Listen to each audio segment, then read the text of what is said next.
Next thing we want to look at is stop list words. We've gone back into index.script, the bash script file. I've put the comment back in the line here that generated the ZIFs coefficients. And now we move on to the stop list. The stop list is provided as a basic list. It's basic.stop.words, and it's copied into a file called stop.words. And that's so we can adjust the original file, perhaps add to it, perhaps delete from it, and so forth. Let's look at stop list at stop.words.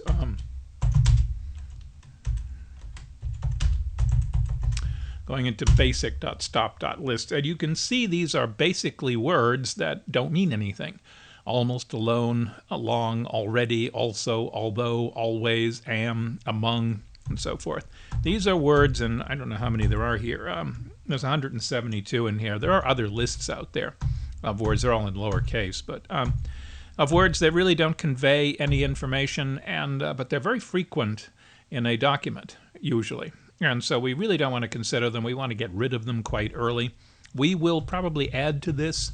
We will look at our collection. We'll find very high frequency words, which we'll add to the stop list. And we'll find very low frequency words that we also want to add to the stop lists. Words that simply don't occur frequently enough to be indexing terms should be in the stop list as well. So back into the index.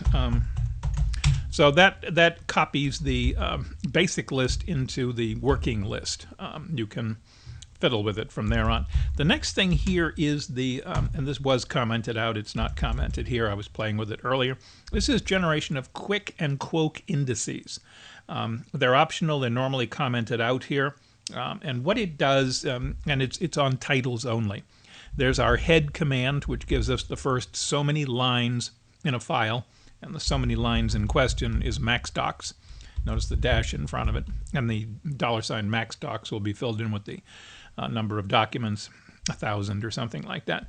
And we will get the first maxdocs number of lines from titles.list. Titles.list was generated up above, if you recall. And that list of titles, so many, whatever the number is, maxdocs, will be piped to become the input of Kwic.mumps. That's the name of the program. The output of Kwic.mumps will go into sort, and sort will go into another mumps program called trunk.mumps, and eventually we'll get a file called Kwic.text. So these are all done in parallel, and let's take a look. And the second one down there is the Kwoc index, KWOC. KWIC means keyword in context. Kwoc means keyword out of context. And the Kwoc, we will just do a sort, and then we'll get the Kwoc.text. And then I've got an exit here, so we'll stop. So I will get out of here, and I will run it. It'll be index.script, and let's say 1,000 documents. And it's not rebuilding all the files because they're already there, and it's done. So first of all, let's look at Kwic.text. And what we see, a keyword in context, is what we see is we see the title. And the title has been, the titles of documents, and for example, the title on document 524, that's what that number means, has been shifted around. It's all in lowercase, if you notice, has been shifted around so that a particular word is in what we call the window. You see this window going down the center? Where you put the window is, you know, shift it left or right. But you see the window is alphabetic. And the words in the window are alphabetic. No, there are uppercase letters here. Not very many because it's title, and only probably the first word is capitalized. But and the title has been shifted, so the effects of posture on abnormalities of forearm, etc., etc. We have shifted the title such that the word we're interested in appears in a single column. And as we go down here, you can see alphabetically we are gaining in this window, and the same title will appear multiple times. Let's go back to the beginning here, and let's take 562. Recurrent abdominal pain is the sole manifestation of hereditary angioedema in multiple family. It was probably truncated at that point. So 562. If I look for 562 again, remember the title here, 560, recurrent abdominal pain So I think the next one alphabetically here is hereditary, or angioedema looks like the next word. 562, and there's angioedema in that. See, the same title has been shifted around so that angioedema comes in it. Now, you don't see the entire title because there's a line length limit and that sort of thing. But essentially, let's look at the next one. The next one is family. Was the word that got put into the window. The next one is hereditary, got put into the window. The next one is manifestation, that got put into the window. It doesn't really look too much at stop list words here. Multiple, pain, short words it doesn't do, recurrent, and soul. And now I'm back to the beginning again. So you see, you see that single title was in there multiple times. Matter of fact, if 562 is the one I'm interested in. If I go here and I say grep, KWIC, grep 562, KW text. I'll see it just pulls out those lines. grep is pulling out the lines that contain 562. And you can see the different rotations of the same title. It got rotated around many times. That is one of the techniques that's been used over the years, that if you have a particular keyword, and it would be done in a journal at the end of the year, they'd take all the titles that they published, and maybe every 5 years they'll take all of the titles they published. This was before computers, really. And they would publish a Kwic index, and if you had a keyword, you would go to that section of the index, and you would look at all the titles that contained that keyword and mark down which titles, which articles you wanted to look at. And that's how you would do it. So that's a keyword in context. They're still done. They're very popular. They're relatively easy to generate, as you can see. The other one is a Kwoc index, keyword out of context. It's the other one we got. Now, in the Kwoc index, we see the keyword in the first column. And then we see the document number, and we see the title. This is a different way of doing it. The keywords are in the first title. There's our 562. Let's go out of there, and you can see them going down here. It's alphabetic by keyword, on and on and on. Now if I do grep, and find the grep up here, because all I have to do is change the letter to O, we'll get the same thing. Those are the, for document 562, which I just randomly picked. Those are the entries of, for document 562 in the Kwoc index. I don't want to dwell too much on this, because most of the code is simply involves shifting the title around in the case of the Kwic index. But let's look at kwoc.text first. Whoops, wrong one. It gave me the mumps. Is what I want, the file. And essentially, it's not. I was using the stop list. I didn't realize it. Anyway, this function here, again, it's a Z function, which means it's implementer defined. What it does is it loads the stop list words into a container, a C++ container, which is inside my version of mumps. We use it down here. The opposite is Z stop lookup. It looks up a word in the container. It's very fast.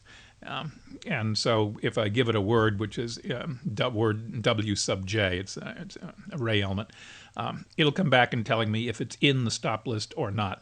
And if it is, you can see we quit. We don't go any further. This is the initialization here. You can initialize anything this way. Any list of items can be initialized, and then the lookup can be done later on. But I'd put it in here mainly for stop list. And what we see here is we call that ZZ input function. Again, it's one of my functions. It wouldn't necessarily, well, I'm sure it doesn't exist on other versions of mumps. What it does is it reads an entire line in and puts it into an array. The array is it was W, so it's going to read the entire title line and put it into an array called W, and I coming back is the number of elements in the array. The array starts at 0. The first index is 0.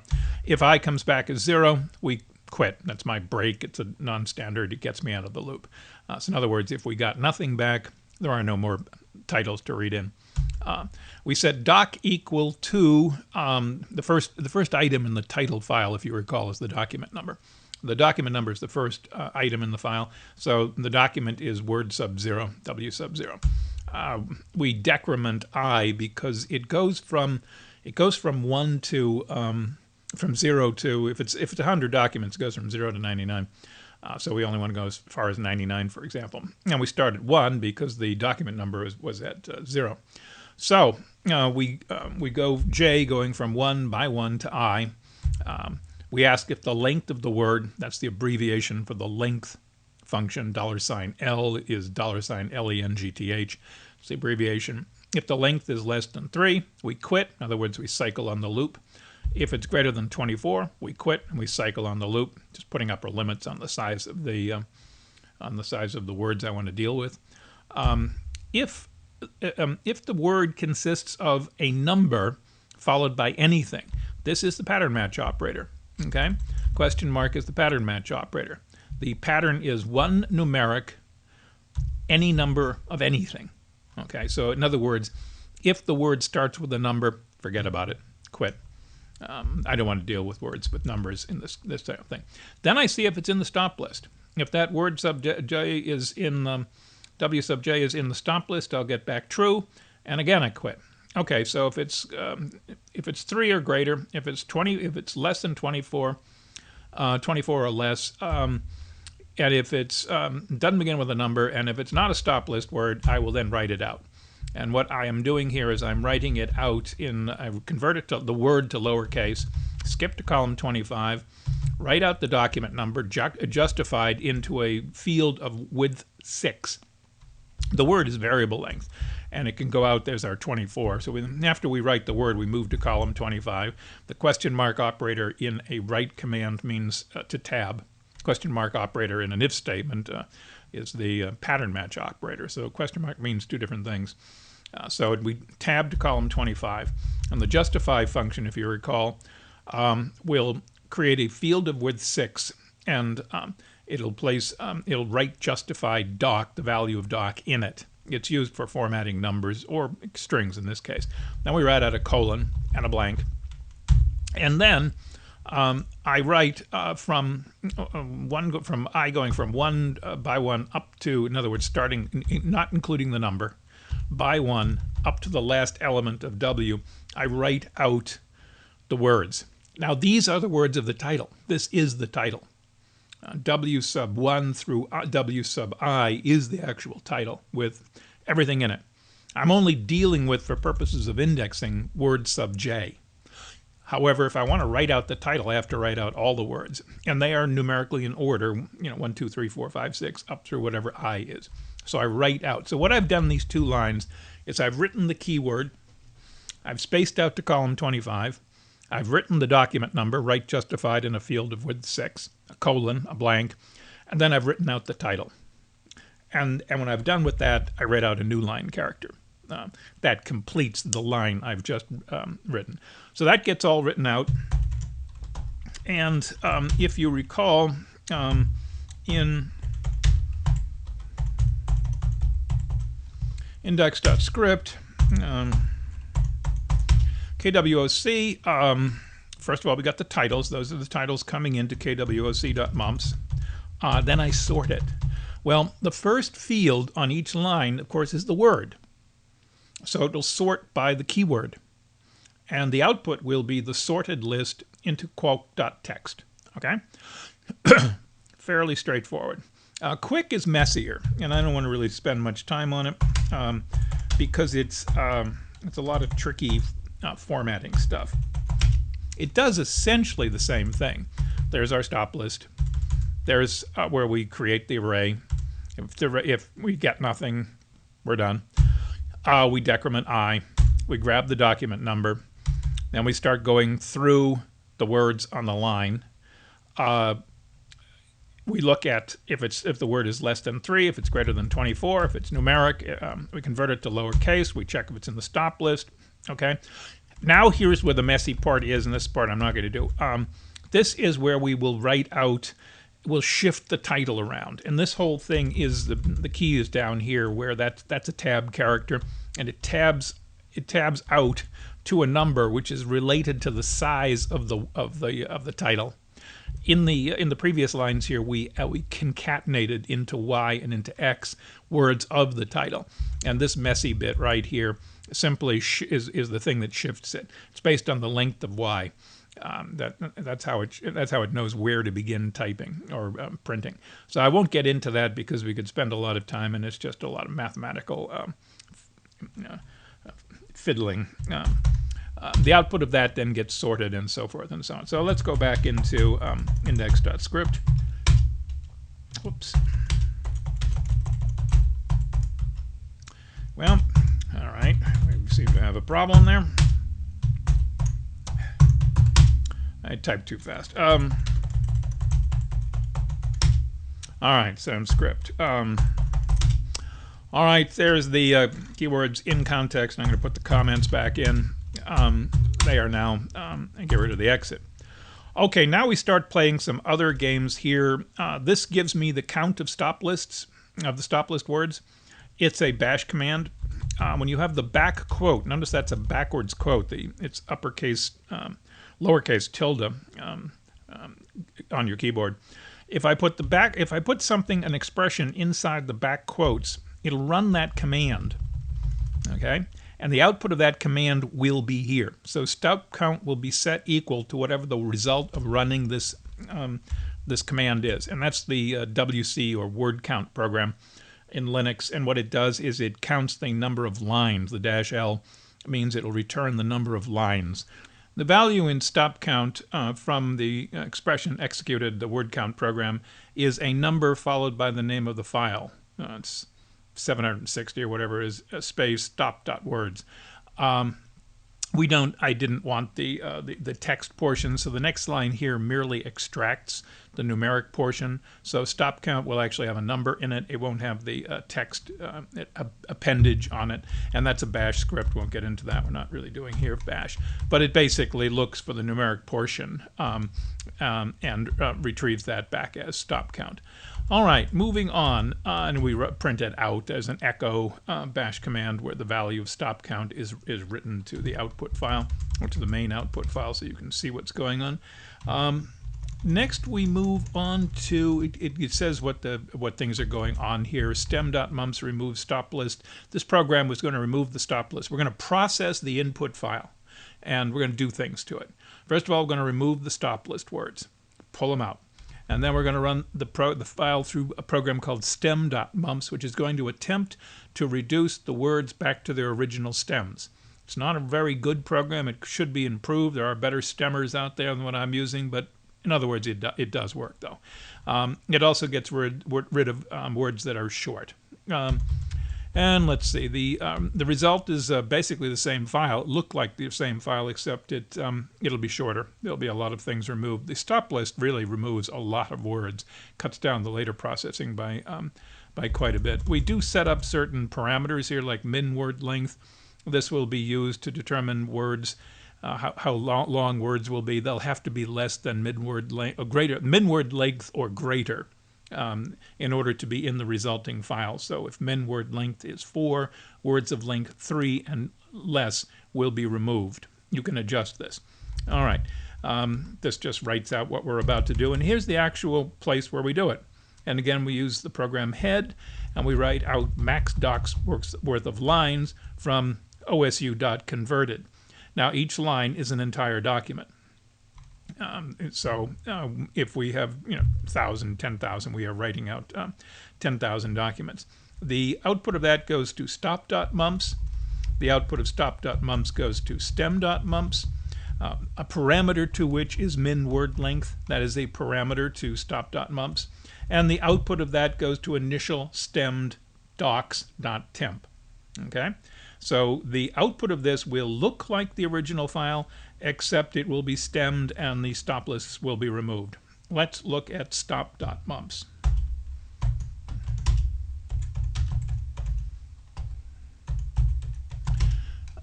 Relatively simple. Again, we initialize this C++ container. The underlying system is written in C and C++. We initialize it with the contents of stop.words. This is for high-speed lookups.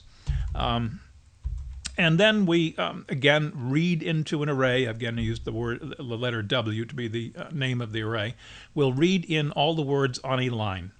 Now, the line in question is one of our OSU.converted lines. If we come back with 0, we are done. There are no more lines to read in. We decrement I by 2. The first 2 words are the offset and the document number, so we don't begin there. We write out the offset and the document number. That's W sub 0 and W sub 1. The first will always be the offset. The second one will be the document number. And then proceeding from 2 through K, we are writing out, we're converting the word to lowercase. Everything in the word is lowercase. I think it already is at this point, but nonetheless, if it isn't, it is now. We look it up in the stop list program here. This is, again, looking up in the container. If it's not in the container, if W sub j is not in the container where the container was initialized up here, if it's not in the container, then we write out the blank and the word. So the words will be written out with blank preceding them. Word, word, word. And then finally, when we've processed all the words on a given input line, we'll write out a new line character and read the next line in. So that's that. Let's look at stem.mumps. And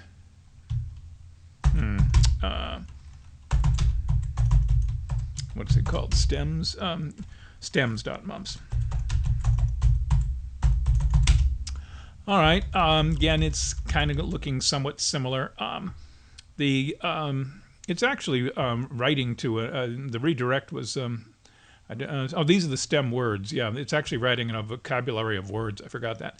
We open up a file, a unit number 1, and the file where it's going to be stemwords.temp, and it's new, which means we're creating it.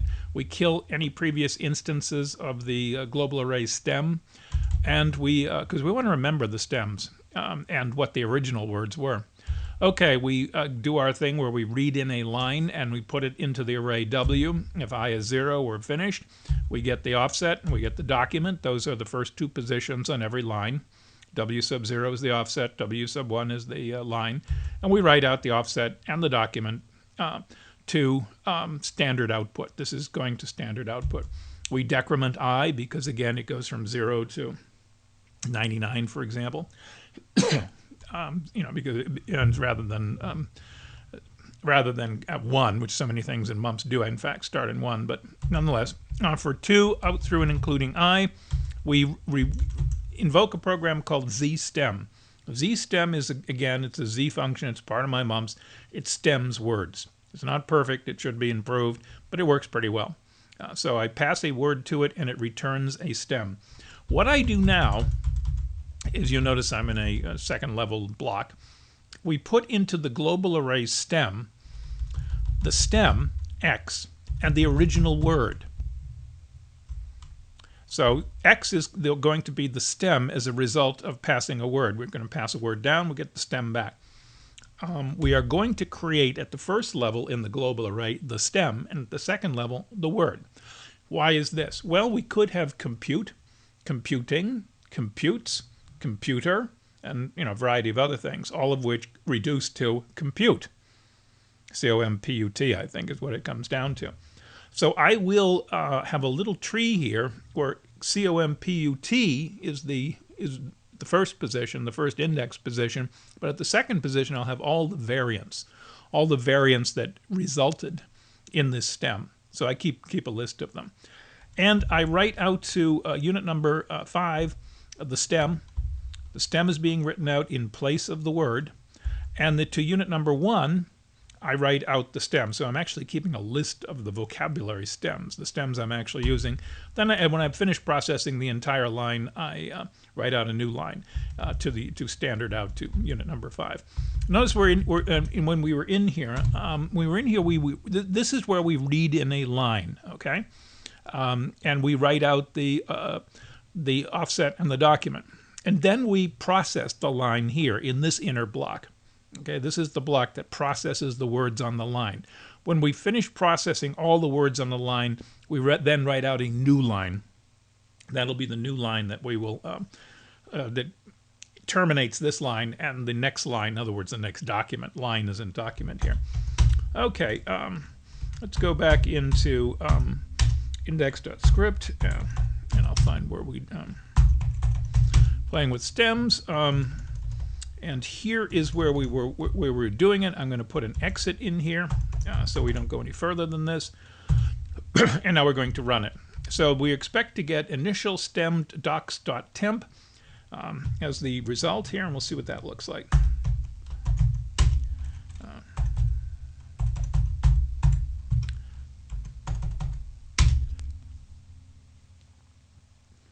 That didn't take long. Wonder if I pulled the other one on. Initial stem docs.temp, and there they are. This is the result. This is the output, and things have been stemmed. Like look, bind. That was originally binding. The word of is missing. Binding of acetaldehyde. Site, I think, was sites, and so forth. You can see that there's words missing, and there's no plurals. Well, there's one. Well, in reverse. These are all one line, so when I go to the next line with the arrow, it jumps to the next document. But irreverse, that was irreversible. So anyway, we didn't get using correct. That should have been reduced to use or something. But anyway, it gets most of them. So there's one that made it through for some reason with that's less than 3 characters done. We haven't checked the 3 characters yet. That comes later, I think. Anyway, we have stemmed it. Let's see, what was the other one? Let's see, I forgot what the name of the stems out mumps. It's stem-words.temp. These are the stems that were used. This is a complete list of the stems. There are 71,707 stems. There's a lot of words used in this vocabulary. That is quite a large number. You see it down at the bottom there. I'm on line 2167 out of 71,707. That's the total number of words that in this short 1,000 document collection. That's all we process is 1,000 documents.